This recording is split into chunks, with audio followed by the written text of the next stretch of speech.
জানেন কি, সৃষ্টিকর্তা ব্রহ্মারও একসময় মহাদেবের মতো ৫টি মাথা ছিল।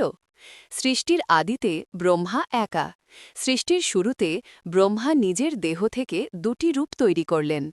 একটি পুরুষ স্বয়ংভূ মনু, অন্যটি এক অপরূপ নারীকে সৃষ্টি করেন, যার নাম ছিল শতরূপা। কিন্তু দেবী শতরূপা এতটাই রূপবতী ছিলেন যে ভগবান ব্রহ্মা নিজের সৃষ্টি এই কন্যার রূপেই ব্রহ্মা মুগ্ধ হয়ে গেলেন।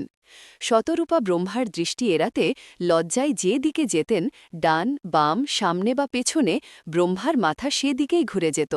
ফলে চারদিকে দেখার জন্য তার ৪টি মাথা গজাল। যখন দেবতারা দেখলেন যে ভগবান ব্রহ্মা নিজের কন্যার মতো সৃষ্টির পেছনে এভাবে ছুটছেন, তখন তারা এর বিরোধিতা করলেন।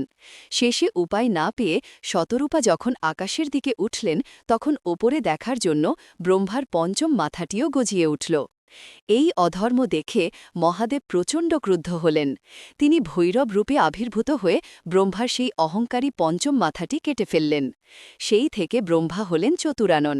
বলা হয় যে দেবী শতরূপা ভগবান ব্রহ্মার হাত থেকে বাঁচতে বিভিন্ন প্রাণীর রূপ ধারণ করতে শুরু করলেন।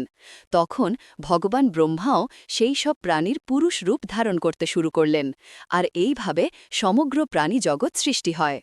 যদি সত্যি মহাদেবের ওপর বিশ্বাস থাকে, তাহলে ভিডিওটি লাইক ও সাবস্ক্রাইব করুন, আর কমেন্টে লিখুন হর হর মহাদেব।